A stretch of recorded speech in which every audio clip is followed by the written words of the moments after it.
문서로 살펴보는 현미경 전쟁사. 극비문서 전쟁의 실마리 극일남 남보람입니다.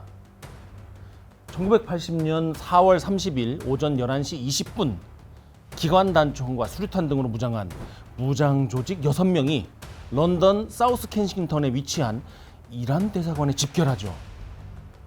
이들은 이란 남서부 후제스탄 지방의 아랍계 분리독립 무장 세력이었습니다. 이란 정부의 억압에 저항한다, 이러한 명분을 내세워서 런던에 있던 대사관 직원, 방문자 26명을 인질로 삼습니다. 영국은 외교적 해결을 모색을 했지만 협상은 6일 동안 교착 상태에 빠지죠. 그중에 인질 1명이 살해됩니다. 그렇기 때문에 군이 개입할 수밖에 없는 것이죠. 단시간 내에 목표를 달성하고 최소 피해, 최대 효과, 세계 대테러 교리의 교과서다, 이렇게 불리기도 합니다. 오늘 이야기할 주제, 여러분 궁금하시죠? 이 작전을 다루기에 가장 적합하다는 인물, 하마평을 듣고 모셨습니다. 전쟁만 항상 골똘히 생각한다는 전골 태상호 기자 나왔습니다. 안녕하십니까. 예. 네.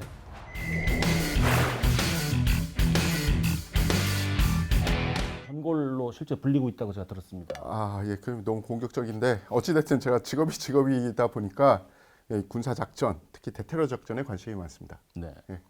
오늘 대테러 작전 말씀해 주셨는데 흔히 영화 속 장면들 보면 그렇잖아요. 헬기에서 막 뛰어내리고 폭발물 3초 남았는데 이거 끊을까 저거 끊을까 막 하다가 그죠. 끊었는데 1초 남기고 폭발물이 터지지 않고 또 일사불란하게 들어가서 목표를 제압하는 그런 이미지. 현장에서는 실제로 어떤 모습일까요? 현장은 그렇게 다이나믹한 것은 굉장히 빠르게 후반에 지나갑니다. 근데 처음에는 뭐 정찰을 해야 되고 정보를 모아야 되니까 어떻게 보면 굉장히 비밀스럽게, 그러면서 빠르게 움직이지만 소리가 나지 않죠. 비밀스럽고 빠르고 소리가 나지 않고 점점 더 궁금해지는데, 이 작전의 이름 먼저 얘기하면 사람들이 많이 알까요? 그렇지 않을까요? 이미 영화로도 몇 번 나온 것 같아가지고. 아, 예, 바로 림로드 작전이죠. 작전이죠. 오늘의 극비 문서를 먼저 하나 살펴볼 텐데요. 우리는 항상 이 시크릿 밑으로는 안 달아요. 그죠. 시크릿. 영국 정부 기밀 문서죠. 두 번째 하단에 날짜도 명확히 명기가 되어 있는데 1980년 4월 30일이라고 되어 있습니다. 인질 점거 사태가 발생한 당일에 작성되었던 초기 대응 보고서 중 하나인데요. 제목에 보면 주 런던 이란 대사관 인질 사건 관련 보고입니다. 사건 개요를 정리한 초기 문건인 것 같아요. 굉장히 개조식으로 간단하게 돼 있죠. 형식도 보면 흥미로운 점이 있어요. 이 페이지에 보시면 메모가 돼 있잖아요. 저기에 돼 있는 메모는 뭐냐면 지금 현재 어떠한 부대를 지정을 해서 투입할 것으로 지금 고민하고 있는데 그 부대보다는 이 부대가 더 가깝습니다라고 메모를 현장에서 한 거예요. 그러니까 공식적인 문장과 비공식적인 메모가 함께 있다는 점에서 이것은 사료적인 가치가 크죠. 그렇죠. 예.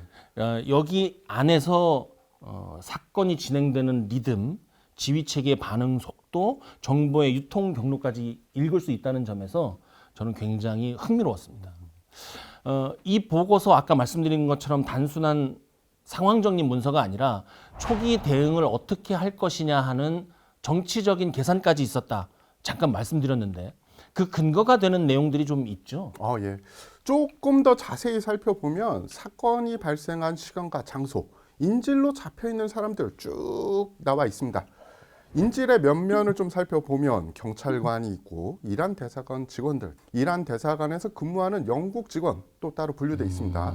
그리고 대사관 외부에서 근무 중이던 경찰관을 포함해 약 20여 명의 인질이 점거된 상태다라고 나와 있습니다. 여기 보면 대사관 직원도 있는 것 같고 기자 중에 또 무슨 레바논 기자가 들어와 있네요. 그러니까요. 그분이 어떻게 들어갔는지 모르겠는데 BBC 기자 1명, 레바논 기자 1명 포함돼 있죠. 또 이란인 여성 한 예. 명이 뭐 이거 비자 연장하러 갔거나 그렇겠죠. 뭔가 일상적인 일을 하다가 지금 인질이 된 상황이죠. 맞습니다. 이것만 봐도 우리가 상상력을 조금 사용하면 굉장히 긴장되는 상황이에요. 그죠. 여차하면 그냥 이 테러범들의 정체는 그럼 뭡니까?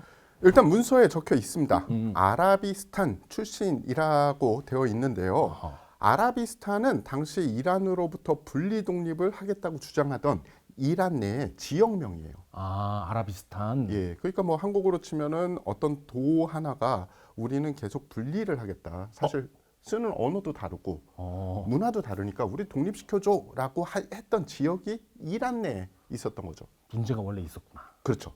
문서에는 테러범들이 당시에 있었던 서이란의 연료관 폭발 사건에도 관여된 그룹이다라고 쓰여져 있고요. 뭐 배운 사람들이 또 그 짓을 한다고 폭발물을 사용할 가능성이 있다. 주의해라라고 적혀 있습니다. 잘못하면 아주 대형 사건이 터지는 아, 건데. 그럼요. 예. 아라비스탄의 무장 세력이라고 돼 있는데 지금 초기 단계니까 영국에서는 지금 평가를 뭐라고 그랬냐면 팔레스타인 인민해방전선과 연계되어 있는 것 같기도 하다. 서이란 지역 송유관 폭파 세력 여기랑 연계돼 있기 때문에 그러한 추측을 했던 것 같고요. 어떻게 보면 이 사건이 단순히 영국에 테러를 가하기 위한 게 아니라 실은 이란에 대해서 뭔가 목소리를 내기 위해서 이런 짓을 벌였다고 보는 게 맞지 않겠어요? 맞죠. 원래는 원하는 건 사실 다 이란 정부가 해야 되는 일인데 네. 이란에서 만약에 테러를 했을 때 이란이 들어줄 확률보단 아하. 차라리 영국이나 서방 세계 강력한 나라에서 우리가 테러를 저지르면 네. 그래도 그 정부가 이란하고 이야기를 해서 우리의 요구 사항을 좀 들어주지 않겠냐 이런 포석이 있었겠죠. 테러리스트들의 아주 전형적인 사고 방식이네요. 맞습니다. 예.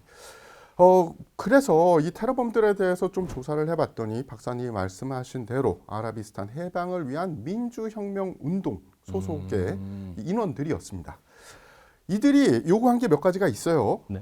물론 영국 정부의 이야기를 했지만 사실 이란 정부에서 들어줘야 될 사안들이 많았습니다. 자치권 인정. 네. 아니, 그 영국 정부가 어떻게 하겠습니까? 이란 정부가 해야지. 이란에 수감된 동료 91명 석방. 자신들의 안전한 도주를 도울 것. 그러니까 도주로와 도주 수단을 강구해 줘라, 니네들이. 너무 전형적이다. 아, 그렇죠. 그러니까 뭐 거기서 근데 다행인 게 있어요. 네. 보통 거기서 죽겠다라고 생각한 테러 집단은 이런 게 없습니다. 아, 안전하게 탈출할 만한 수단을 보장하라 이런 얘기 안 하는군요. 그렇죠. 그러니까 이들은 죽을 생각은 없는 거예요. 그러면 우리가 시간 벌 수 있는 게 그런 그 요소들이 생길 수 있다는 거죠. 제가 이걸 어떻게 알겠습니까? 해봤군요. 제가 대한민국 기자 중에 몇 안 되는 위기 협상 교육을 받은 사람입니다. 이게 수료증. 위기 협상 교육을요? 예, 예. 왜요? 왜요? 이게 기자다 보니까 아니 왜 기자인데 기자를 열심히 하면 되지 왜? 기자 중에 그런 분들이 있어요. 자기가 하다가 빠지는 거야. 빠져서 이 교육 꼭 받아야겠어. 아, 예, 그래서 파는 거죠. 군사 전문 기자 그런 분들 꽤 있습니다. 예, 그 중에 하나입니다. 저. 이 다음 장 한번 보실까요? 여기에 보면 오늘 모신 이유가 있잖아요. 앞에 시작할 때도 일부러 이 부대 얘기 안 했어. 아, 그죠. 누가 나옵니까? SAS. SAS. 그 복장 자체도 전술적인 목적에 의해서 선택했던 거라 그래요. 뭐 좋게 보이려고 멋있게 보이려고 뭔가 폼 잡으려고 한 게 아니라 이 복장으로부터 읽을 수 있는 작전 환경 배경은 뭐가 있나요? 일단 그들이 어떤 복장을 했는지에 대해서 좀 자세히 설명을 드릴 건데 그 상황이 중요합니다. 상황. 예. 첫 번째는 그 림노드 작전이 전개가 됐을 때 이미 언론들이 알고 있었어요. 그래서 언론들이 쫙 진을 치고 있었죠. 어허. 그래서 처음에는 그들의 복장을 차려입고 앞에 나오기가 조금 애매했던 겁니다. 원래 원소속 부대 복장을 입고 나오기가 애매했다. 그래서 작전 초에는 그들의 작전 복장이 아닌 사복을 입고 작전을 했고요. 하지만 우리가 작전이 개시된 뒤에 그들이 입고 나와서 그 유행의 트렌드가 됐던 복장은 뭐냐? 바로 민무늬의 검은색 옷. 그러니까 우리가 흔히 흑복이라고 부르는 흑복. 검은색 전술복을 입고 나왔습니다. 그리고 얼굴에는 방독면을 썼고요. 기관 단총을 들었는데 당시에 그 기관 단총은 굉장히 고가였던 물건이었기 때문에 전 세계에서도 그 총으로 무장한 부대가 별로 없었어요. 어떤 총이었길래요? MP5A3라는 기관 단총인데 지금으로 치면은 그러니까 뭐 그냥 차로 치면 롤스로이스다라고 생각할 수 있습니다. 롤스로이스를 하나씩 다 들고 다녔고 예. 옷도 흑복으로 쫙 맞춰 입었으니까 뭐 밀리터리에 관심 없는 사람이라고 하더라도 그것을 TV 화면으로 봤을 때는 야, 저거 멋지다 할 수 있는 거죠. 위압감이 아주 그냥 철철 흘러 넘치죠. 우리가 지옥 사자를 연상하면 뭐가 나옵니까? 우리가 지옥 사자를 연상하면 뭐가 나옵니까? 저승사자 시커멓게. 죄송합니다. 저승사자를 연상하면 방금 지옥사 알아들은 나도 웃기다. 지옥사자. 뭐 잘 맞는다니까. 검은색, 올블랙. 네. 사실 SAS가 흑복을 입고 나온 건 그거보다는 이들이 작전을 할 때 림로드 작전에 딱 나오는데 네네. 대부분 그때 당시에 작전할 때는 야시경이 보편화되기 전이었기 때문에 그렇죠. 80년이면. 예, 작전에 들어갈 때 테러범이나 적보다 우세에 들어가려면 그 지역에 전기를 끊어버립니다. 그리고 나만 프레시라이시, 전술라이시 달린 총을 들고 들어가면 적은 못 보고 나는 보면서 선별 사격으로 제압을 할 수 있는 거죠. 그러면 저승사자도 왜 시커멓게 했는지 알겠어요. 일종의 저승사자도 망자를 어느 곳으로 데려가기 위한 작전입니다. 아, 그렇네. 그 작전을 할 때 망자가 지금 혼이 이제 아직 남아 있어 갖고 죽을랑 말랑 하는데 들키면 어떻게 돼요? 안 갈라 그러겠죠. 그래서 시커멓게 밤에 왔을 때 안 들키고 기습적으로 데려가기 위해서 흑복을 입고 나오는 거다. SAS가 저승사자를 또 참고했구나. 네. 오늘 알았습니다. 약간 그런 느낌이 있는 것이죠. 무슨 문서 얘기로 들어갈까요? 예. 여기 보면 이 문서에 영국 정부가 사건 당일 SAS 지휘소에 내린 명령의 일부가 있어요. SAS command group was authorized to make covert reconnaissance of the embassy. 그러니까 이 이란 대사관에 대한 정찰을 허가한다. 대사관은 치외 법권 지역이잖아요. 여기에 이란 정부와 충분히 협의가 되지 않은 가운데 군사 작전을 하는 부대를 들여다보내는 것은 나중에 외교적으로 문제가 될 수 있습니다. 그렇죠. 예. 영국 정부가 이거를 우리가 허락한다. 들어가라. 고 명령을 준 것이라고 할 수 있고요. 사건의 협상 단계에서 이미 애초부터 SAS 같은 인명 피해를 부수적인 피해로 받아들일 수밖에 없는 부대를 들여다보냈던 게 알려지면 나중에 문제가 될 수도 있잖아요. 그럴 수도 있는데 위기 협상 측면에서 이렇게 볼 수 있어요. 패를 하나 가진 것보다 패를 두 개 가진 게 낫죠. 즉 위기 협상의 기본은 뭐냐면 평화롭게 말로 최대한 해결하되 안 됐을 땐 언제나 무력으로 해결할 수 있는 그 방법을 강구해라. 이게 기본입니다. 그래서 어차피 들어가게 되면 SAS가 들어갈 테니 그리고 SAS가 평소에 정보 정찰할 수 있는 능력이 제일 좋으니 니네가 가서 은밀하게 정찰을 해. 왜냐? 어차피 니네가 들어갈 거야. 이거였죠. SAS가 들어간다는 이 사실 자체도 굉장히 특급 기밀에 속하는 거잖아요. 아, 그렇죠. 이 문건에서도 SAS는 반드시 은밀하게 움직여라라고 명시가 되어 있습니다. 실제로 SAS 대원들이 처음에 딱 도착을 했을 때 어떤 느낌이었겠습니까? 이거 뭐지? 대사관이 봉쇄돼 있는데 네. 그 앞줄에 언론들이 쫙 있어. 네. 네, 그때 대테러 부대원들의 느낌이 어떠냐면 그 사람들은 태생적으로 카메라를 피하게 교육을 받은 사람들입니다. 그렇죠. 절대 사진을 안 찍히려고 해요. 그런데 내가 작전을 저기서 해야 되는데 세상에 내가 아는 모든 방송이 다 와 있어. 갈 기미도 없어. 처음 있는 일이잖아요. 또 이런 일이. 전 세계에서 최초의 일이었죠. 그러면 이 SAS 부대 얘기를 계속 하는데 조금 알아보고 가자면 이 부대는 공군 소속인 거죠? 그리고 저도 처음에는 그렇게 생각을 합니다. 왜냐하면 에어 서비스라고 돼 에어 있으니까. 서비스인데 네. 근데 공군 소속 맞나요, 박사님? 이게 역사적으로 따지면 조금 논란이 있어요. 그 영국은 조금 군의 구조가 달라요.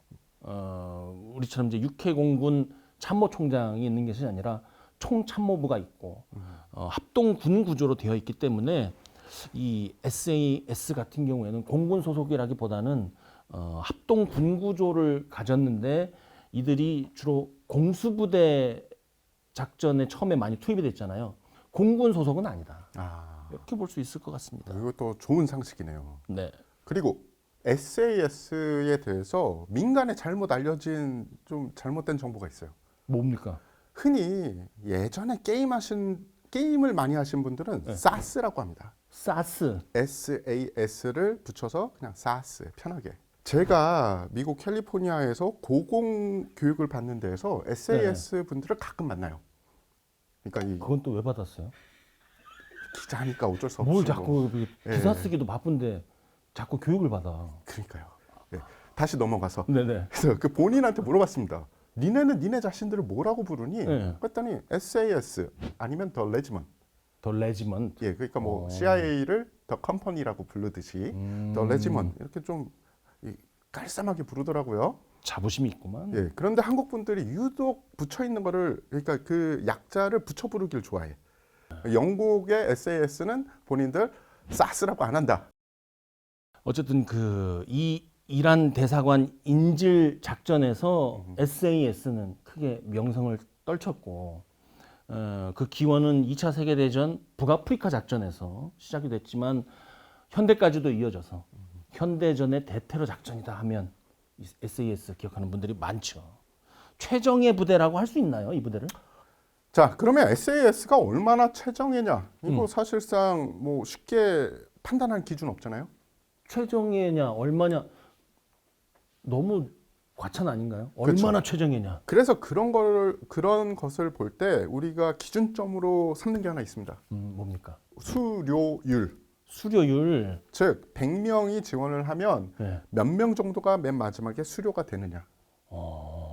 보통 SAS의 수료율이 10%에서 5%예요. 너무 적다. 100명이 지원하면 네. 10명이나 5명만 부대원이 될 수 있는 자격을 얻게 되는 겁니다. 수료율이 그럴 뿐만 아니라 부대원이 돼도 부대에 정해져 있는 체력이나 전술적인 이 능력을 네. 쭉 연결해 나갈 수 없다면 그럼 도태됩니다. 그러면 이 수료율이 5%나 10%라는 것은 붙이기 위한 훈련이 아니라 쳐내고 최고 중에 최고를 뽑기 위한 훈련이라고 보면 될 것 같고 또 SAS는 그게 시작이잖아요. 예, 예. 그렇게 해서 합격한다고 해서 최정예 부대가 그게 아니라 최정예 부대의 훈련을 받을 수 있는 최소한의 조건을 갖췄어. 이게 여기잖아요. 그렇죠. 시작점까지 간 거죠.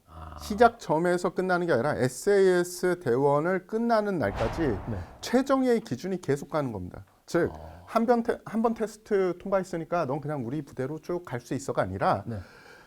축하해. 하지만 우리의 기준은 이거란다. 요 아래로 떨어지면 바로 저쪽 딴 부대 가는 거야. 뒤졌어. 예. 그럴 정도로 어떻게 보면 좀 냉철하지만 그만큼 최정예 부대가 되는 겁니다. 최정예 부대의 길은 참으로 혹독하고 냉엄하네요. 계속 자기 자신을 달검질을 해야 되는 거죠. 한국하고도 연관이 있습니다. 우리랑 많은 분들이 몰라요. 왜냐하면 거기를 가서 그걸 봐야지 알 수 있어. 뭡니까? 여기서 또 기밀 누설 하나 하겠습니다. 86, 88 때 우리나라에 어떤 일이 있었습니까? 우리 아시안 게임, 올림픽? 맞습니다. 아시안 게임과 올림픽이 있었죠. 네네. 그때 특수부대가 필요했어요. 그래서 경찰에서 경찰 특공대를 창설합니다. 우리가 그렇죠. 그래서 이들이 최초에 이들을 불렀던 이름을 868 부대라고 불렀어요. 86, 88 붙여서 868. 네. 그런데 처음에 창설이 되고 어떤 무장으로 해야 될지 어떤 전술을 해야 될지 잘 모를 때잖아요. 그렇죠. 그러면 또 대테러 작전에 아버지 찾아가야죠. 아버지. 예, 영국에서 오셨어요. 아버지가. 그래서 다 교류하고 네. 그래 아들이다라고 해서 패를 만들어주고 갔습니다.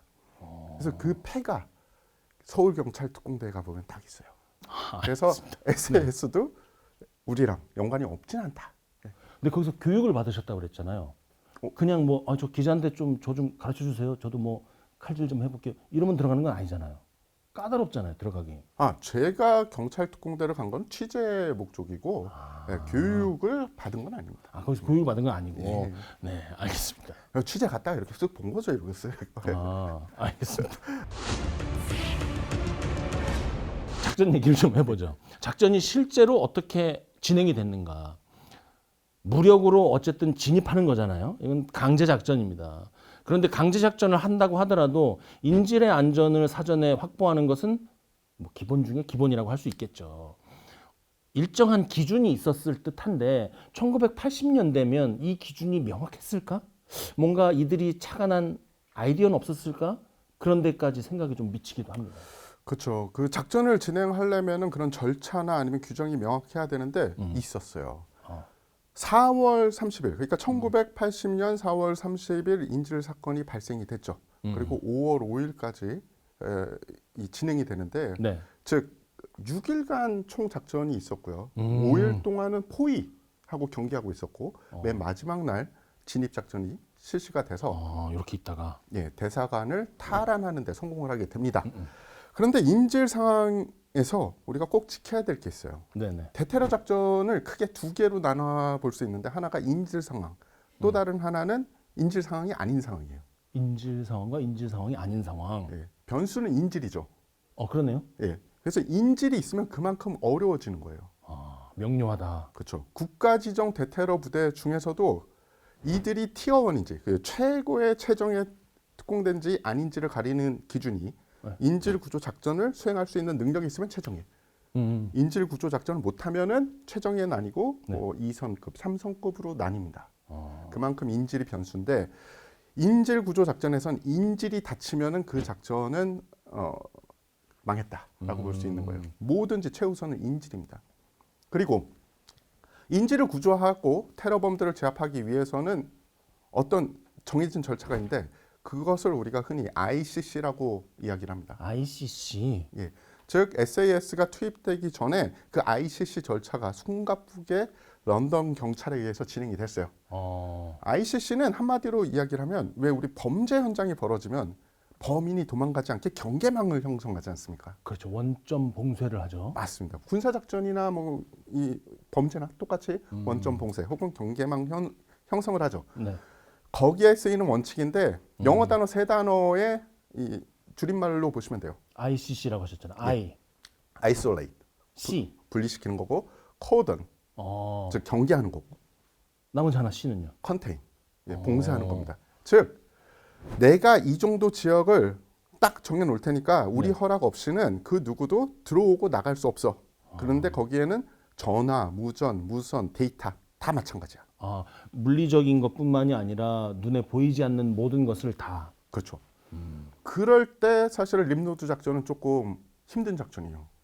왜냐하면 ICC 못할 수밖에 없는 상황이 있어. 그렇죠. 아주 복잡한 도심 한가운데 있고 이미 기자들이 다 진을 치고 있고 그것이 생중계로 방송이 되니까 움직임 하나하나가 다 유출이 되고. 그렇죠. 야, 이거 아주 어려운 작전이네. 그러면 이 ICC가 완성이 됐어요. 어떻게든 뭐 군부대든 경찰이든 분리하고 봉쇄까지 한 다음에 그 다음에는 어떻게 진행되는 겁니까? 자, 이제 봉쇄를 하면 안에 있는 정보도 다 얻어내야 되고 인질의 수가 정확한지 범인이 누구인지 이를 다 알아야 됩니다. 그러려면 위기 협상에 들어가야 됩니다. 위기 협상 단계. 그러면 무력 개입이 먼저 들어갈 것 같지만 그 무력 개입은 마지막 최후의 수단인 거군요. 일단 협상. 그렇죠. 그러면 작전 개시 전까지 모든 변수와 리스크를 통제해야 된다. 뭐 이런 얘기도 되는 거 아닙니까? 그렇죠. 그럼 이제 대화가 시작되는 거잖아요. 그렇죠. 예. 당연히 인질 확보 작전에서는 인질의 확보가 제일 최우선입니다. 인질의 안전. 근데 인질의 안전을 확보를 하려면 제일 먼저 해야 될 게 협상을 하면서 시간을 벌어야 돼요. 시간을 벌어야 된다. 요게 그런데 또 유행이 좀 바뀌었어. 요새는 네.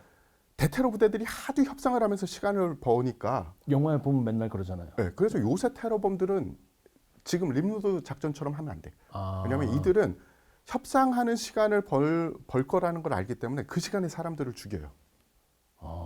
진화했구나. 오히려 이용해 먹는 거죠. 근데 그때는 그런 게 없었어요. 그래서 그때 당시에 SAS가 작전을 준비하는 동안에 위기 협상을 통해서 계속 시간을 벌어주고 있었던 거죠. 그러니까 협상팀이 따로 있고 작전팀이 따로 있는데 이 협상팀의 역할은 인지를 풀어주는 것이 최우선 목표지만 만에 하나 작전팀이 들어갈 수 있는 시간을 벌고 작전 준비를 할 수 있는 충분한 여유를 만들어주는 오늘날로 따지면 여건 조성 작전을 하고 있었던 거라고 보면 될 것 같습니다. 맞습니다.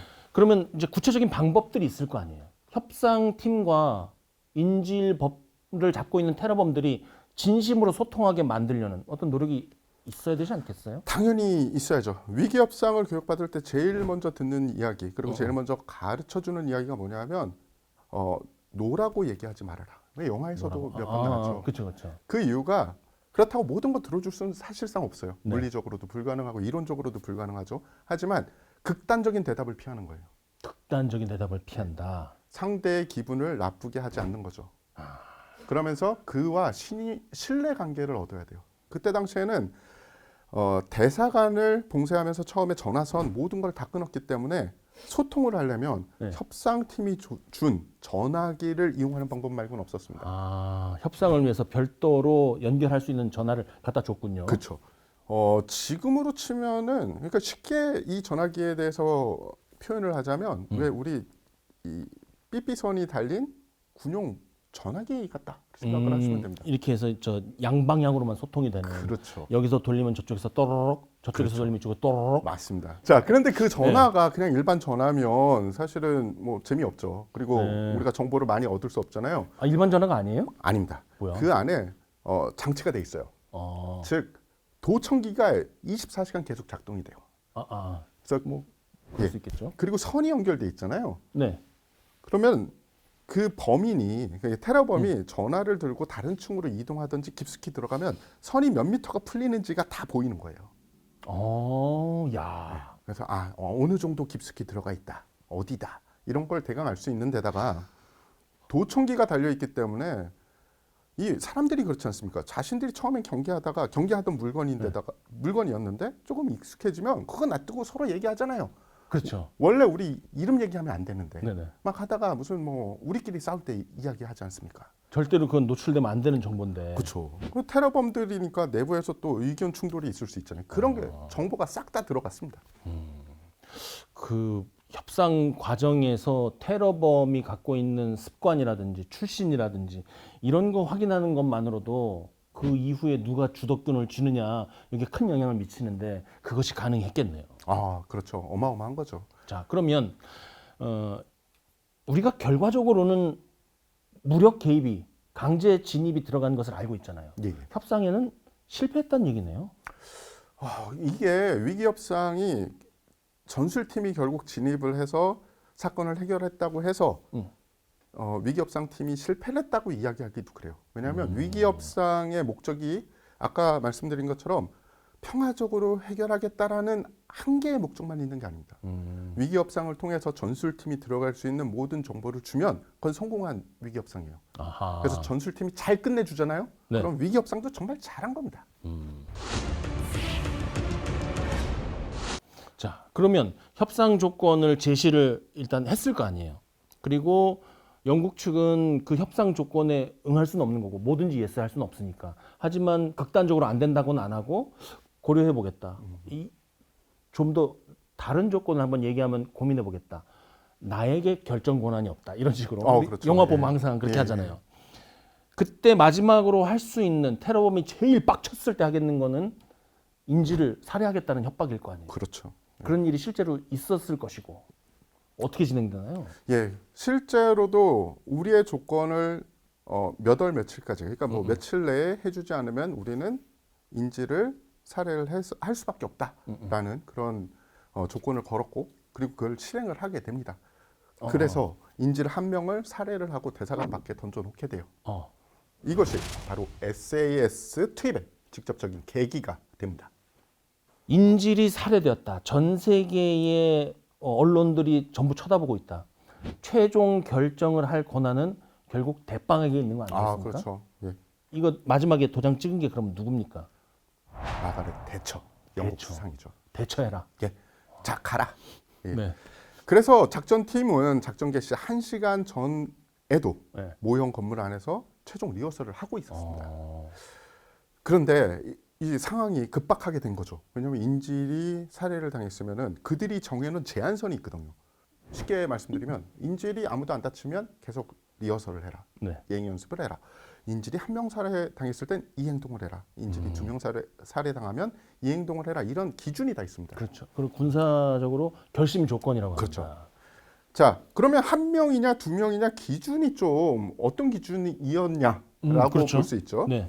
한 명은 어떻게 보면 상황에 따라서 자신들의 요구를 관철시키기 위해서 어떻게 이 표현이 맞는지 모르겠는데 시범적으로 네. 행했다라고 볼 수 있습니다.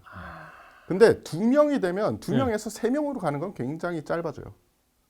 생각할 시간 없이 무조건 다 해야 되는 거죠. 예, 그리고 2명을 죽였는데도 진입팀이 안 온다. 그럼 3명 죽이는 데는 더 쉬워질 수밖에 없습니다. 그렇죠. 테러범의 입장에서. 이왕 그렇게 막 나가기로 했으니까. 게다가 그들이 생각은 못 들어오면 못 들어오는 이유가 있겠구나라고 생각할 수, 오판을 할 수 있는 거죠.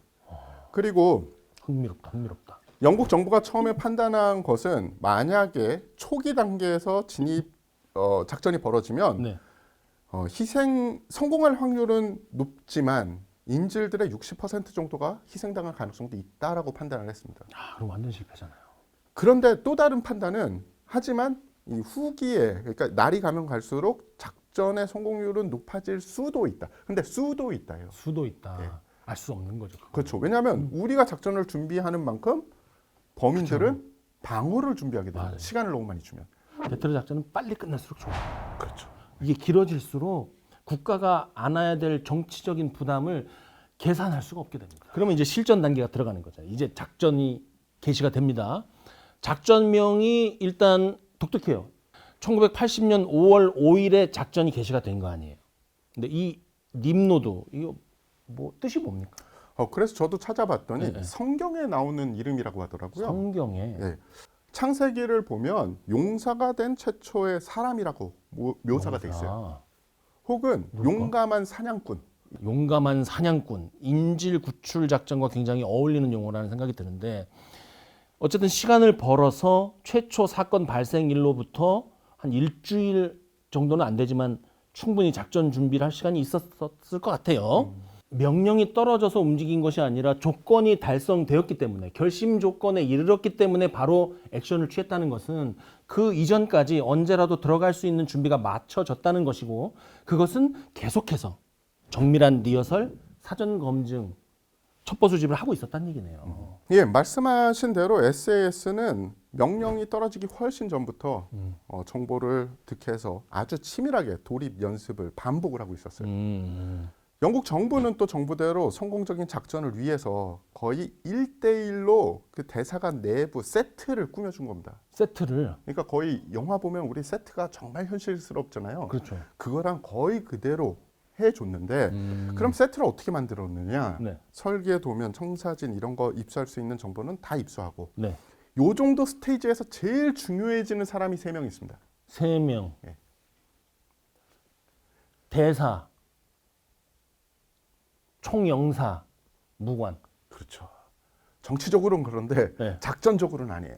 누굽니까? 작전적으로는 키를 가진 자, 누구예요? 건물 관리. 진짜 키를 가진 사람? 네. 난 키를 쥔 사람에서 키맨이야. 정말 키를 가지고 있는 사람? 건물 어. 관리인, 청소하시는 분, 예. 그리고 뭐 경비하시는 분, 요 3분인데 왜냐? 청사진이 있다고 해도 사람들이 오랫동안 거주하면 뭔가 구조가 변해요. 그렇죠. 막 어딘 잠겨 있고 또 막 가벽이 세워지고, 가벽이 세워지고 뭔가 장이 해서 칸막이가 생기고 이렇죠. 청소하시는 분들 맨날 거기 가서 청소하시잖아요. 청사진 보여드리면 야 이거는 이거랑 달라. 여기는 문이 이쪽으로 안 열리고 이렇게 열리는데 이렇게 되는 거죠. 자, 그럼 이 1대1 세트를 만들어서 실제 돌입해서 입체적으로 작전을 할 수 있는 준비를 마쳤고 입체적으로 작전을 한다고 하더라도 결정적으로 중요한 것은 필요할 때 상대를 제압할 수 있는 무기와 장비 아니겠습니까? 그죠. 네. 그 당시에 사용됐던 장비들 뭐 어떤 것이 있을까요? 예, 연습을 할 때도 같은 장비를 사용을 했는데요. 상단에 플래시라이트이 장착된 HK MP5 A3 기관 단총. 이미 그때 예, 그때 이미 그걸 달았구나 위에. 맞습니다. 이게 또 사용 방법이 약간 특이한데 그건 제가 나중에 한번 보여드리고요. 네. 그리고 그때 당시 최고의 9mm 권총이라고 불렸던 브라우닝 하이파워 권총. 사각형 나무 틀에 붙은 폭발용 폭약. 이게 좀 말씀드리기 복잡한데 이걸 우리가 흔히 네. 차저라고 이야기를 합니다. 차죠. 예, 통로 개척용 차저. 이렇게 저 밀어 넣어가지고 숨어갖고 터트리는 거군요. 그거랑 비슷한데 다른 그거보다는 화약의 양이 줄은 거예요. 그 말씀하신 거는 철조망지대 개척하고 이럴 때 쓰는 네. 거잖아요. 근데 그거를 조금 축소해서 좀 작게 해서 문이나 벽이나 창문 뚫을 때 쓰는 거다라고 생각하시면 됩니다. 좀 약하게 해서. 그죠? 네. 그리고 또 하나가 섬광탄. 섬광탄. 그리고 마지막으로 그 흑복과 S6 방독면. 이게 이제 말하자면 흑복 세트네요. 아, 맞습니다. 이때 쓰인 이 복장과 이 장비들이 이 이후에 현대적인 대테러 부대를 상징하는 장비로 한 20년 정도 갔다라고 보시면 됩니다. 자, 여기서 특수부대를 또 그냥 들어갈 수는 없잖아요. 누가 어떤 그렇죠. 역할을 해야 될지 다 나눠야 되지 않습니까? 그래서 정면으로 강습하는 팀, 옥상 침투팀, 후방으로 차단하는 팀 등을 분리를 했고요. 네. 누가 어떤 창문 혹은 어떤 문으로 언제 진입할지를 초 단위로 맞춰가지고 다 배정해 놨습니다. 참고로 그 인질 구출이다 이렇게 하면 우리가 그것을 임무라고 부르는 거고요. 인질이 부상 없이 나올 때까지 우리가 작전을 수행한다 이러면 이걸 목표라고 합니다. 근데 방금 말씀하신 것처럼 그 임무와 목표를 달성하기 위해서 누가 어떤 창문으로 들어갈지, 누가 옥상에 몇 분 몇 초에 들어갈지 이걸 나눈 것을 전술 과업이라고 얘기를 하죠. 이런 작전의 교과서라고 하는 이유를 알 것 같아요. 그렇죠. 그것이 다 그 안에 있었다. 팀을 편성하고 들어갈 시간을 다 맞춰놓고 대기하고 있는 상태잖아요. 동시에 들어갔다. 근데 동시에 뭐 무슨 30명이 들어갈 수 있는 건 아니잖아요. 한정된 공간이 있고 뭐 무슨 줄이 한 30개 있는 건 아니잖아요. 몇 명이 한 팀으로 해서 들어가는 거예요? 보통 셀이라고도 많이 표현을 하는데 어허. 우리가 일반적인 방이라고 생각하시면 네. 방에 이 4명 이상 들어가기는 좀 힘들어요. 그렇죠. 영국 방도 네. 그 영국이 어떻게 보면 좀 오래된 나라잖아요. 네. 건물 기준으로 보면 그렇게 방들이 크지 않습니다. 네, 맞죠. 네네. 귀족들이 사는 저택 말고는. 그래서 2명은 기본입니다. 2명 기본. 예, 그리고 3명, 4명 이렇게 해서 딱 4라는 숫자가 어떻게 보면 마법의 숫자예요. 4명이 한 개 셀이 되는데 방이 너무 작다. 그럼 4명 다 안 들어갔대요. 1번, 2번만 들어가도 확인이 가능하죠. 그렇죠. 그런데 방이 좀 크다. 4명이 네 명이. 들어가서 360도 경계가 싹 다 이루어지고 신속하게 수색을 할 수 있습니다. 그렇죠. 어쨌든 딱 들어갔을 때 한쪽 코너, 다른 쪽 코너 보고 전방 경계하고 나머지 예비로 한다고 했을 때 4명이면 딱 맞아 떨어지네요. 그렇죠. 당시 SAS 전술로 보면은 처음에 들어간 대원이 위협 방향. 그러니까 만약에 사람이 서 있다. 그럼 그쪽으로 가는 거고요. 두 번째, 세 번째 들어온 친구가 오른쪽, 왼쪽을 맞고 맨 마지막 대원이 들어와서 도와줄 게 있으면 도와주는데 도와줄 게 없으면 뒤 돌아서 후방 경계. 딱이네요. 예. 그 4명 팀으로 해서 이제 들어갔다는 거죠. 보여주시죠. 오늘 뭐 또 그 험악한 거 하나 가져오셨다면서요. 예. 그래서 그 험악한 놈, 파서 나온 험악한 놈을 제가 들고 그들이 어떤 이유로 전술 라이시 위에 올라갔는지 네. 그리고 어떤 식으로 돌입해서 사격을 했는지에 대해서 간단하게 보여드리겠습니다. 자, 아까 얘기한 명품 MP5 이 총이죠. 맞습니다. HK사의 MP5라는 모델인데 사실 변형이 쭉 있어요. 근데 SAS가 당시 썼던 건 A3 모델. A3 모델. 이것은 그 후계 기종인 A5 모델. 좀 차이가 있는데 전체적인 작동 방식은 다 똑같아요. 네. 아래 부분이 탄창이고요. 탄창에는 9mm 탄이 들어갑니다. 9mm 탄. 9mm 탄이 들어가고 지금 보시면 가장 큰 차이가 A3 같은 경우에는 조정관이 안전, 단발, 연발만 있어요. 안전 단발 연발. 예. 근데 여기는 하나 더 있죠. 하나 더 3.4. 있네요. 점사가 있네요. 예. 그 이유가 당시 SAS 그리고 그 이후의 특수부대들도 MP5를 가지고 사격을 할 때는 기본적으로 연발로 놓고 들어갔어요. 아예 처음부터 연발로. 예. 독특하네요. 예. 그 이유가 한번 들어보십시오. 네. 자. 네. 묵직한데요? 그렇죠. 그런데 우리가 흔히 K5 권총에 쓰는 탄이랑 이렇게 무거운 기관단총에 쓰는 탄이랑 똑같으니까 연발로 쏴도 명중률이 유지가 되는 겁니다. 안정감이 있군요. 네, 그래서 대테러 사격을 할 때 여러분들 많이 들어보신 사격이 있을 거예요. 페일리어 드릴이라고 최근엔 부르고 옛날엔 모잠비크 사격이라는 게 있었죠. 모잠비크 사격. 가슴에 2발, 머리에 하나. 결정적으로 피해를 입히고 마지막까지 사살 상태를 확인하는 거죠. 그렇죠. 그런데 연발로 놓으면 이 기관단총 같은 경우에 일정 거리에서는 거의 한 요 안에 들어가거든요. 2발이. 정확도가 상당히 높네요. 즉 다른 총으로는 단발로 쏘면 탕이지만 이 총으로 쏘면 드륵 6발을 대상에게 투사를 할 수 있기 때문에 같은 시간에 살상력이 더 늘어나는 그 제압력이 더 늘어나게 되죠. 제압력. 그래서 당시에 SAS가 이 총을 선택한 이유, 아까도 말씀드렸듯이 정밀하고 신뢰성 높고 9mm 탄인데도 자동으로 놓고 쏴도 계속 우리가 탄착점을 유지할 수 있고요. 그런데 가스 마스크를 끼고 그들이 MP5를 운용을 했을 때 여기가 조준점이거든요. 가늠쇠와 그렇죠. 가늠자인데 요 사이에 어떤 물건이 붙어요. 지금 제가 그때 당시에 그 전술 라이트를 지금 구하기가 힘들어요. 그래서 이제 현대적인 걸 가져왔는데 이따 치고. 네, 그러면은 근거리에서 조준하기가 힘들어지지 않습니까? 조준점을 가늠자를 봐야 되는데. 그렇죠. 지향 사격하지 않는 한 힘들죠. 근데 재미난 걸 보여드릴게요. 네. 자, 라이트이 켜져 있다. 네. 지금 아, 저게 형성이 되네. 그렇죠. 그러니까 게다가 저를 보시면은 지금 방독면을 쓰지 않은 상태니까 견착이 되는데 네. 방독면을 이럴 때는 또 안전으로 놔야 됩니다.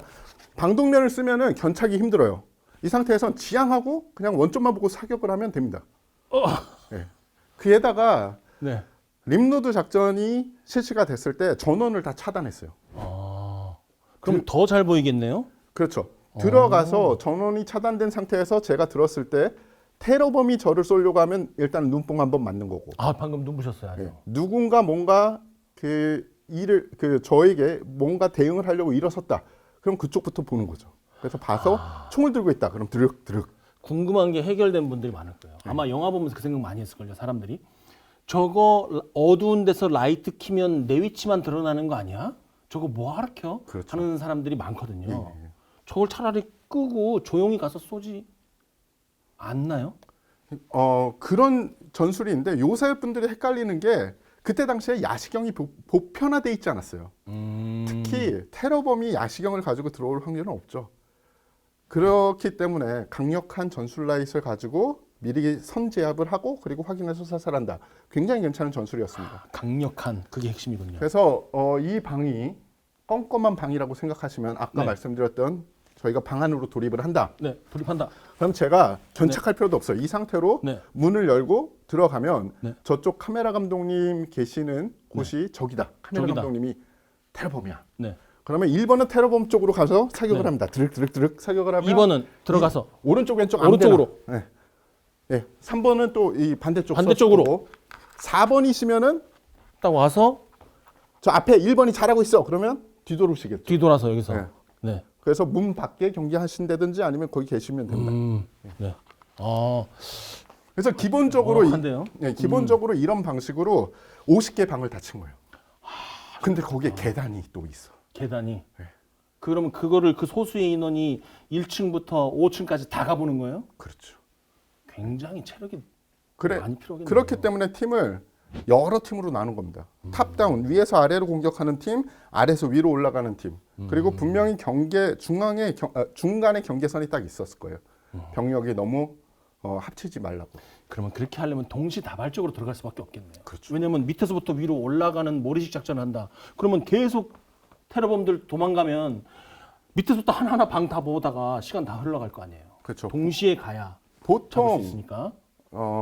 정말 잘 훈련된 팀이 우리 기준으로 30평 정도의 아파트, 30평 정도 네, 아파트. 30평 정도의 아파트를 수색을 다 끝내는 게 1분 내에 끝내요. 오, 30평의 아파트, 방 3개, 전광석화 같다는 표현을 이때 해야 될 것 같습니다. 맞습니다. 자, 다시 한번 우리 연습한 대로. 네. 자, 1층. 자, 1층으로 1층은 지금 누가 아무도 없는 상태. 돌입문으로 들어간다. 네. 들어가서 무겁다. 보다가 저기 있다. 그럼 저는 그쪽 방향으로 네. 가는 거고 2번은 오른쪽 왼쪽 아무거나 고르시면 됩니다. 적이 있다고 하더라도 네, 제가 이걸 상대를 하니까. 그리고 아. 3번은 이쪽. 3번은 반대쪽. 반대쪽으로 해서 이쪽으로 네. 그리고 4번은 후방 경계. 후방 경계. 적이 있는 상태에서는 이렇게 대기를 하고 있겠죠, 아마도. 그 뒤에 숨어서 1번에게 은원패를 한 상태에서 1번이 제압하길 기다리고 만약에 1번이 문제가 있어서 다치면 그 다음에 내가 들어가서 바로 제압할 수 있도록. 그럴 수도 있는데 대부분 대테러 부대 작전의 기준은 네가 잡은 건 네가 처리해요. 아, 네. 네가 알아서 해. 네. 한 명이 2개의 위협까지는 네. 거의 상대합니다.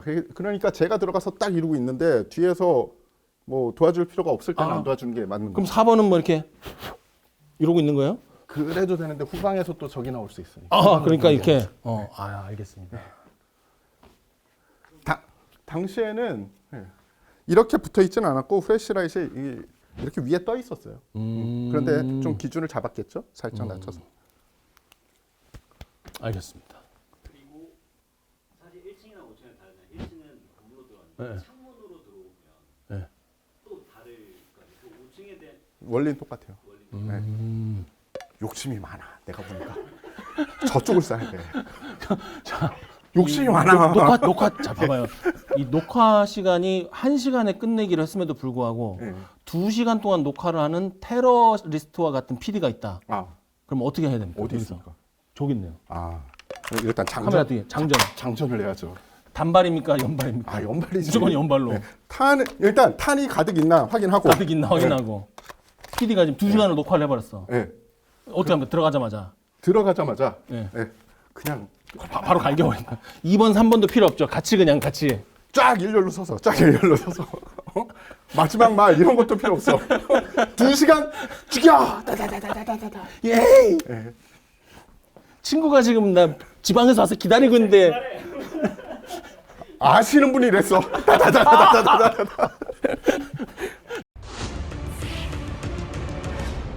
계속 이들이 리허설을 했는데 리허설 할 때 최종 단계에서는 어느 정도까지 숙달이 됐느냐. 수신호만으로 모든 대화가 가능할 정도가 된 거예요. 뭐 이렇게 하는 거죠. 그런데 막 되게 복잡한 거 많잖아요. 뭐 어머해, 뭐 서, 뭐 네. 두 배로 빨리 뭐 이런 거 오른쪽으로 있고. 가세요, 뭐 이런 거. 네, 그런데 대테러 작전에서는 그 수신호조차 굉장히 간략해요. 그리고 그리고 되겠죠 아무래도. 대부분 들어가면 총성이 있고 막 비명 지르고 이러기 때문에 말로 대화하는 거 거의 불가능합니다. 그 복잡하게 해봐야 5개 넘어가면 저 같은 사람 외우지도 못해요. 그렇죠. 한 3개 외워요 저는. 예, 빨리빨리 쳐야 되기 때문에 그래서 왜 최소 대화, 최소 소리를 원칙으로 했는지 이런 것은 그 시대 당시 이 장비 기준으로 전술 기준으로 보면 굉장히 합리적이었던 거죠. 준비는 복잡하고 최대한 많은 변수에 대응할 수 있게 하되 실행은 간략하게. 그렇죠. 그런데 아무리 실행을 간략하게 하더라도 결국 현장에 들어가면 돌발 상황이 발생하고 예측하지 못했던 일들이 일어난단 말이죠. 그렇죠. 이것이 전장의 안개이고 마찰 요소인데 실제 들어가서도 당연히 그랬을 것 같은데요. 당연히 그랬습니다. 그래서 테러 부대들을 최정예로 뽑고 계속 훈련을 시키는 이유가 정해진 대로는 누구나 해요. 근데 변수가 생겼을 때 그것을 잘 대처해서 플랜 B로 갈 수 있는 인원이 바로 SAS 같은 최정예 요원들이기 때문입니다. 그래서 어떤 일이 터졌냐? 네. 발코니를 통해서 들어가는 팀은 1층과 2층 발코니 창문에 폭발물을 설치를 하고 동시에 폭발을 시켰어요. 뻥 하고. 네. 좋다. 폭발이 되는 동시에 연막탄을 투입을 해서 시야를 차단하고 안 보여. 그 연막이 피어나오는 것을 흑복을 입고 멋있게 확 뚫고 실내로 진입을 합니다. 야, 그려진다. 예, 그랬어요. 그거랑 동일한 시간에 옥상에서 창문을 깨고 돌입하는 팀이 있었어요. 예. 이들도 그런 식으로 창문을 기도 비닉을 유지한 채로 딱 깨고 성광탄을 터트리면서 샥 내려와야 되는데 팀장급 요원 하나가 발을 헛디뎌서 유리창이 먼저 깨졌어. 그리고 그 테러범이 그걸 들었습니다. 그걸 알아버렸구나. 네. 그래가지고 어떻게 합니까? 바로 그냥 어쩔 수 없어. 다 돌입해. 동시에 야 이것도 그러면 준비한 거예요? 만에 하나 우리가 1, 2, 3 가는데 이 순서가 어그러지면 모든 것은 다시 백지로 돌리고 싹 다 들어간다. 일부는 그들의 그 세세한 작전 기록은 아직 밝혀진 바 없어요. 하지만 만약에 그렇게 됐을 경우에 이때 이제 CQB의 묘미 그리고 특수부대의 묘미가 딱 벌어지는데 무전으로 팀장한테 올 거 아닙니까? B팀 진입 못했음. 발코니에 이렇게 대롱대롱 매달려 있었지 않습니까? 그러면 B팀 옆에 있던 C팀이 그럼 우리가 B팀 일까지 해야 되는구나. 자기 일 다 하고 그것까지 쳐버립니다. 지금 속도가 굉장히 빠르게 진행된 거 아니에요? 맞습니다. 어쨌든지 간에 그 우연한 돌발 상황이 있어서 작전이 굉장히 템포가 빨라집니다. 인질과 테러범을 순간적으로 구분할 수 있는 능력, 지금 이게 제일 중요할 것 같아요. 연막 터뜨렸지, 한 팀 삐끗했지, 동시에 왕창 들어갔지. 테러범은 지금 상황이 뭔가 들어오고 있는 상황이라는 것을 이분이 눈치 깠지. 지금 제일 중요한 것은 인질과 테러범을 구분할 수 있는 능력. 그것이라고 생각되는데 실제 당시에는 무엇이 제일 중요했나요? 맞습니다. 말씀하신 대로 이제 우리가 플레이어라고 하는데 그 공간 안에 있는 PR을 구별하는 게 되게 중요해요. 야, 고급 단어 나왔네. 배우신 분이네 역시. 피아 구별. 또 공군 계시면 저가라고 하겠습니다. 아, 저가. 공군은 또 저가라고 저가라고 하시더라고요. 그래요? 저가. 이야. 어찌됐든 그게 중요한데 문제는 세상 일이 우리 마음대로 돌아가지 않죠. 네. 인질은 그래도 뭐 주변인들이 있기 때문에 인질의 정보는 알 수 있어요. 그렇죠. 왜냐? 어떤 옷을 입었는지 모르면 그 주변인 남편이나 아니면은 부인 되시는 분한테 오늘 뭐 입고 출근하셨습니까? 물어보면 네. 돼요. 그래서 이 위기협상 팀은 보통 전술대원, 위기협상 팀원, 위기협상 팀장 그리고 수사관이 있습니다. 수사관 일이 그겁니다. 아, 예, 인질 누구라고 하는데 주변인 찾아서 오늘 뭐 입고 갔는지 그리고 뭐 건강에 문제 있는지 찾아봐. 그럼 막 수사하는 거예요. 야. 그래서 그런 식으로 재빨리 긴밀하게 돌아가서 결국 인질들에 대한 인적 사항들 쫙 다 알아낼 수 있는 대로 알아냈고 범인에 대한 인적 사항도 알아서 이 전술대원들 SAS한테 전파가 됩니다. 그래서 이 사람들이 들어가기 전에 어느 정도 네. 인질에 대해서는 어떤 외모를 가지고 있고 어떤 옷을 입고 있었고까지 다 알고 있었다고 하는 거죠. 자, 그러면 알고 들어갔어요. 시각적으로 보입니다. 하지만 그 시각적으로 구분한 것을 어떤 동작이나 전술 행동으로 전환하기 위해서는 뭔가 구분되는 정예부대라고 할 수밖에 없는 정해진 구분 동작들이 있을 거 아니에요. 들어가고 무조건 나오세요, 누구세요, 거기 그렇게 하진 않을 거 아니에요. 그렇죠. 여러 가지 단어가 있고 사실 그때도 하나의 전술을 사용한 것이 아니기 때문에 뭐다라고 이야기하긴 그렇지만 우리가 흔히 이야기하는 현대적인 CQB의 원리 원칙이 이때 생성이 됐다. CQB. 네. 오늘 뭐 많이 이야기 들으셨죠? CQB. 뭔가 있어 보여요. 네. 그때 당시에 CQB 방식, 실내나 아니면 인공적인 구조물 내에 우리 작전대원이 들어가서 네. 적만 제거를 하고 만약에 인질이나 아니면 언노운이라고 불리는 확인, 신분이 확인되지 않은 자는 안전하게 확보를 하는 전술. 그때 완전히 성립이 됐다라고 보시면 되는데 네. 지금의 CQB와 그때 CQB가 약간 달라요. 달라졌어요? 네. 이 얘기를 해드리고 싶었던 게 영화 최근 들어서 대테러 림로드 작전이라는 영화가 최근은 아니지만 네. 얼마 전에 개봉이 됐죠. 네. 그때 보면 CQB 하는 방식이 지금 CQB랑 약간 달라서 사람들이 라고 생각할 수 있는데 아하. 그때 CQB 방식은 첫 번째 들어가는 대원이 무조건 threat based entry입니다. 옛날의 방식. 즉 네. 위협이 되는 대상 쪽으로 첫 번째 대원은 가는 거예요. 무조건. 네. 근데 최근에는 존 베이스 엔트리라고 네. 이 구역으로 갑니다. 그렇죠. 1번 오른쪽 네. 혹은 왼쪽, 2번 반대쪽. 영화나 드라마에서 워낙 많이 봐가지고 이러한 인질 구출 사례가 많을 거라고 사람들이 생각한단 말이에요. 그런데 대략적으로 대테러 작전의 역사를 살펴보더라도 이러한 작전은 전무후무해요. 그렇죠. 네. 인질은 항상 피해가 나오기 마련이고 우리가 컬레터럴 데미지라고 하는 감당할 수 있는 범위 내에서의 중경상 정도는 흔히 나오거든요. 그렇죠. 이건 뭐 전설이죠, 그냥. 그렇죠. 그래서 그 사건 이후에 우리가 흔히 대테러 작전을 일컫는 그런 말이 있습니다. 정밀한 외과 수술 같은 작전을 실시를 했다. 그게 거기서 나온 거예요? 예, 도려낼 것만 도려냈다. 림로드 작전 이후로 무슨 나온 얘기가 굉장히 많아요. 세계 언론에서 다 보지 않았습니까? 네, 그렇죠. 그들이 본 최초의 성공적인 현대적인 대테러 작전이었기 때문에 어마무지하게 영향력이 컸다라고 볼 수 있고요. 그래서인지 아직까지도 SAS 명성이 전 세계적으로 펼쳐지게 됐고요. 당시 상황은 영화로 여러 차례 제작이 됐습니다. 맞아요. 마가렛 대처 당시 영국 총리는 SAS 내가 데모할게 무한 신뢰를 보냈다고 합니다. 근데 마가렛은 녹이고 야채를 데치는 거 아닌가요? 마가렛을 어떻게 데치죠? 영국 대사관 관계자분 죄송합니다. 영국 대사관 관계자분 죄송합니다.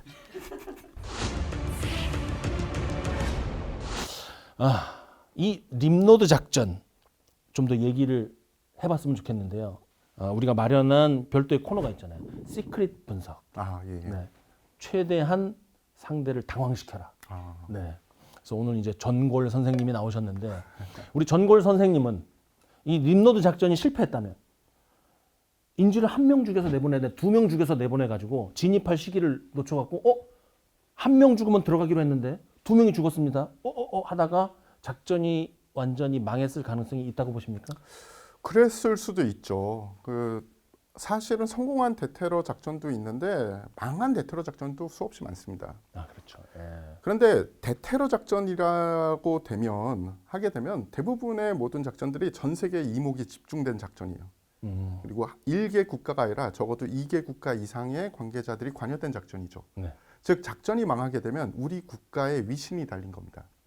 그렇죠. 그리고 당시의 영국의 국내 상황도 좋지 않았고 해외 상황도 그렇게 좋지 않았어요. 80년. 마가렛 대처 수상이 1명이 살해당했을 때 진입을 해서 작전을 실시를 해라라고 결정을 했지만 저는 그 17분 동안 마가렛 대처 수상이 손에 땀이 어마어마하게 났을 거예요.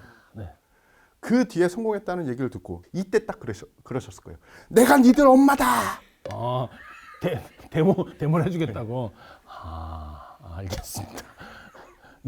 I'm your mom. 내가 I'm 니들 your mom. 엄마다. 1980년 5월 5일 진입 시작 17분 만에 작전이 종료됐습니다. 테러범 6명 중 5명이 사살되었고요. 1명은 생포를 했다고 하죠. 이 작전을 통해서 우리는 님로드 작전에 하달되었던 명령의 일부, 그리고 장비, 그들이 했던 훈련, 당시 당국의 판단, 경찰 조치 등 모든 것을 볼 수 있었습니다. 이 모든 조건이 맞물린 순간 우리가 소위 얘기하는 완전 작전이 이루어질 수 있었던 것이죠. 이것은 그냥 군이 주도했던 특수작전이 아니라 국가가 모든 역량을 결집해서 판단하고 올바르게 작동했던 아주 드문 성공한 사례로 기억이 되고 있습니다. 정치 철학자 한나 아렌트가 이런 말을 했다고 하더라고요. 권력은 결국 조율된 행동을 가능케 하는 인간 간의 약속이다. 오늘 우리가 본 것은 무력 사용 이전에 조직된 국가의 판단, 각계 장병들의 책임이 하나로 뭉쳐져서 완벽 작전으로 나아가는 과정, 그 순간을 봤던 것 같습니다. 극비문서 전쟁의 실마리, 다음 시간에 더 새롭고 충격적인 문서를 가지고 돌아오겠습니다. 오늘 함께해 주셔서 감사합니다.